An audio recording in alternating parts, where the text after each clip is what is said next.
Alright, so a quick little recap. We had just cloud surfed our way back from camping on a deserted island, and now it was time to backtrack my way back up the Baja Peninsula, all by myself.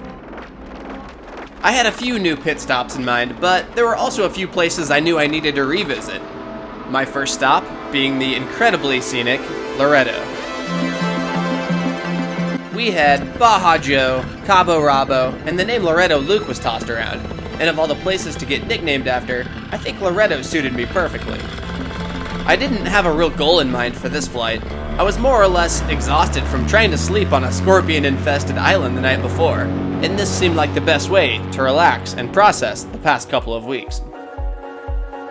I didn't expect anything too new and exciting from this flight, but Baja has a way of surprising me in the most unexpected times.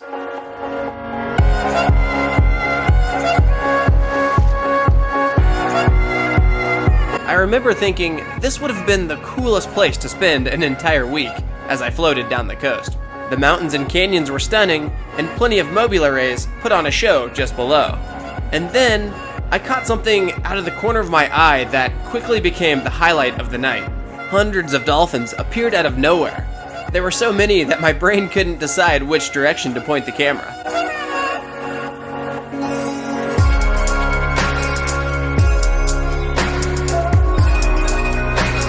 The remainder of the night was spent watching them jump out of the water, doing flips and tricks. Dolphins became a daily delight down here in Baja, and although this was the last time I flew with dolphins during the trip, I couldn't ask for a better final flight with these majestic marine mammals.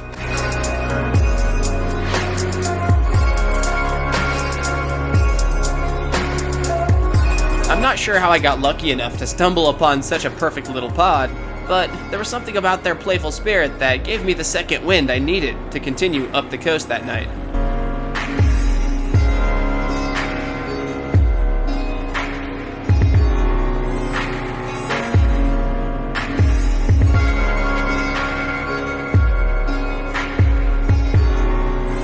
I watched several more belly flops and decided I'd spent enough time flying over the ocean for one day. After a graceful landing in the nearby lake bed, I packed up and pointed the Baja Mobile north before calling it a night. The next morning, I stopped at a cute little restaurant for some grub. Who says you can't have tacos for breakfast? 2 weeks in Mexico, and I still wasn't 100% sure what I was actually ordering. But whatever it was delicious. I also pit stopped for some of my favorite Mexican snacks that I'd pretty much been living on. This was primarily a driving day. I crossed into the northern half of Baja and continued up the long and winding road.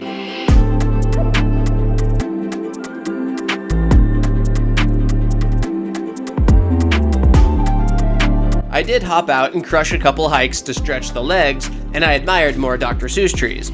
But I had an otherworldly destination in mind that evening, so I couldn't waste too much time. I did some advertising and turned onto this dirt road that would supposedly lead me to a giant sea cave. Have you ever been down a road that made you ask yourself, is this even a road? Well, this was one of those roads. I had found this intriguing cave on Google Maps once upon a time, and it looked like the perfect place to camp. I was in the middle of nowhere at this point and hadn't seen another living thing in hours. Something about it made me feel as though I was on the edge of the earth, surrounded by an intense rugged terrain with all kinds of room to perhaps launch a portable airplane if the opportunity presented itself. I spent plenty of time watching the seals flop around the cave and stayed up way too late exploring the rocky cliffs.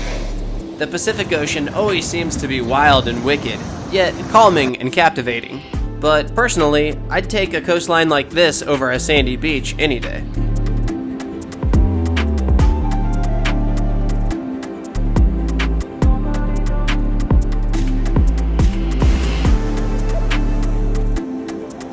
When it comes to flying an area like this, there's just no room for error. You have to bring your A game, especially when the forecast is showing a 0 mile per hour wind in the morning. Could be a tough one.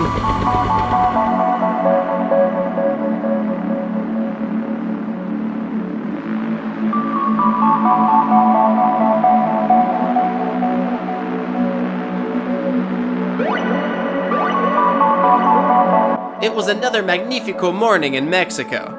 The game plan was to knock out a casual 25-mile cross-country flight down the coast to, surprise, surprise, another lighthouse.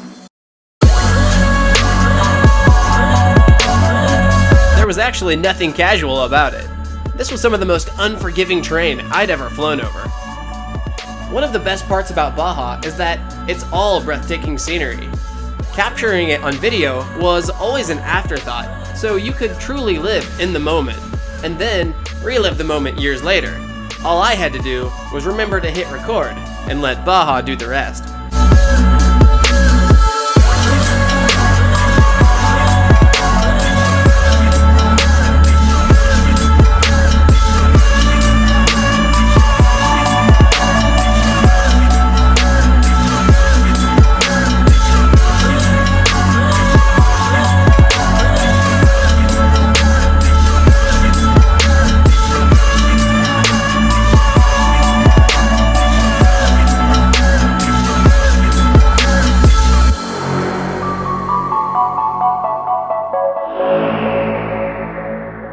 I floated past plenty of other sea caves, arches, and sand dunes before reaching the lighthouse. This flight was 1,000 times more amazing than I could have ever dreamed of. Naturally, I did a quick touch and go, because it only counts as flying to a lighthouse if you actually land, and I'd lost count of how many of these lighthouses I'd flown to in Baja, but they really never get old. Maybe it's because I come from one of the most landlocked places on Earth, but there's just something mysterious and fascinating about these structures that keep me coming back for more.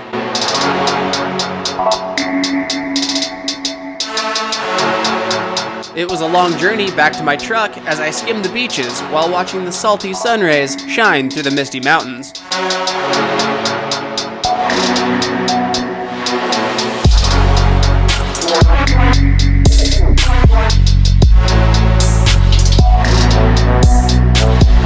I just felt so alive, thankful, and ever so small at the same time.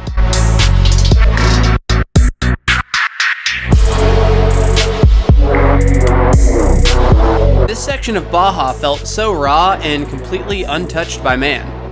It was extremely desolate, and I felt like the only person on Earth here. And how incredibly fortunate I was to get dealt weather that allowed me to make flights like this possible.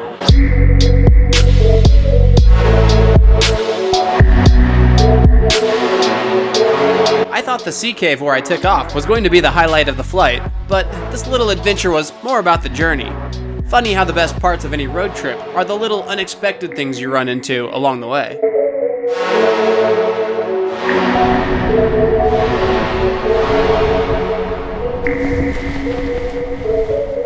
Once I got things packed up, I said see ya later to the seals and reshifted my focus towards the second of 3 incredible flights that day. It was about a 2-hour drive to my next highly volcanic destination. I don't need nothing but truth. The wind was cranking about 10 miles per hour, so I knew I needed to stay close to the coast for this midday flight. I'm losing count of the states, running for 43 days, anything but an escape. I can keep up with the pace, Father, let me figure it out. I'm gonna swim in the thick of it now, I can't even tell the difference now. As the sun comes. Flying ahead felt great over the last couple of weeks. I felt very in tune with my gear, and after doing touch and goes for chicken, free beer, and landing on moving vehicles and abandoned hotels, I thought landing on the rim of a volcano would be the next most Baja thing I could do at this point. This was a little ambitious given the strong wind, and there was a split second where I thought the volcano was actually going to eat me. A graceful stumble followed by a quick brap with the throttle, and I'd had my share of fun with volcanoes for one day.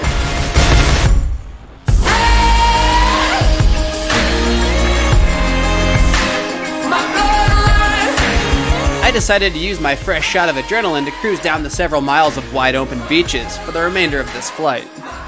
It was one of those laid-back, relaxing flights that I used to reflect on the past few weeks. I knew my days in Mexico were numbered. In fact, this was my final full day down here, and looking back, I'm glad I spent the majority of it in the sky, doing exactly what I drove across North America to do. Father, let me figure it out. I'm gonna swim in the thick of it now. I can't even tell the difference now. As the sun comes up, shining down on the tent, after too much living and I'm dying again. I guess I lost my head at the Holiday Inn. It it was yet another dreamy Baja flight. I knew I had a nice drive to knock out ahead, and my next flight was probably my most highly anticipated destination going into the trip, so it only made sense to save the best flight for last. And to be honest, I had no idea how I was going to pull it off without having a good LZ in mind. I made it through my final military checkpoint and continued through road construction until I arrived at a campground, where I asked the groundskeeper if I could fly there. He said he knew just the spot and told me to follow him. Next thing I know, I'm following a man on a four-wheeler along some cliffs to a spot where he'd seen a guy launch a paraglider once before. As ridiculous as this all sounds, the groundskeeper wasn't wrong. The spot was incredible as long as you didn't mind launching off of a steep cliff. I entered the sky just in time to catch my final Baja sunset, and well, I'm happy to announce that my highly anticipated shipwreck flight was well worth all the effort.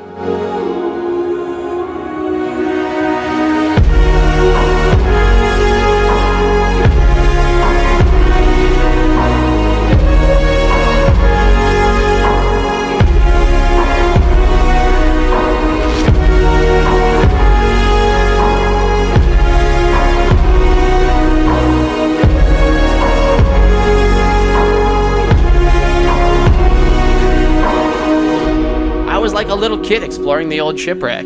Something about this flight was just pure magic. Heck, I'd only made it here in time after sneakily slipping a construction worker 100 pesos to let me catch up to the pilot car. After landing, the groundskeeper came over to celebrate. I asked about showers and he said, shower $5, but for pilot, shower free. Best shower of the trip. The next morning, I spent my final pesos in Tecate and safely crossed back into California with no trouble. I knocked out a couple hikes, like I do, and stopped in for the most American meal I could find. It was good to be back, and the game plan for that night was to get reacquainted with an old LZ I'd flown a few times over the years. I dusted off my dirty old motor for one final flight of the trip. It was a little sad that the end was almost here, and just when you'd think I was getting tired of sand, I roll up to one of the sandiest places on the planet. The Glamis sand dunes will always be one of my favorite spots to fly, and if you've ever caught a sunset here, you'd understand why. She said she'd like to know some people that could go somewhere. She asked me if I know some people that could go somewhere.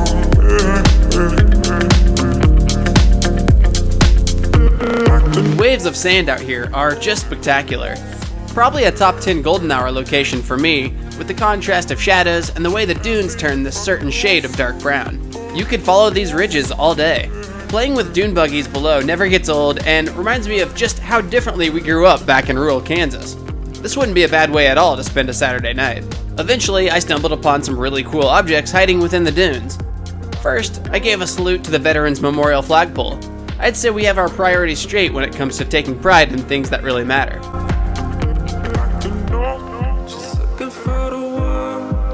I buzzed more dune buggies and scoped out this really cool sand volleyball setup, complete with a swing set. Keep in mind this was all about 6 miles out into the dunes, only accessible by off-road vehicles. I pointed my glider back in the direction of my truck for the final home stretch of the big Mexcapade road trip. If I could spread one message from this trip, it'd be to get out of your comfort zone a little more often. I'm just as guilty as the next person when it comes to falling into relaxing routines, but the most crucial personal growth in my life has been found doing things that I wasn't so sure about.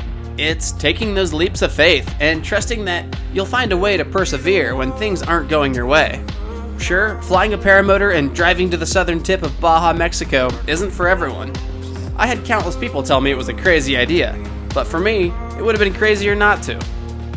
I left Baja with more friends, more memories, and more unique experiences than I knew what to do with, which is worth quite a bit, because you simply can't put a price tag on a trip like the Mexcapade.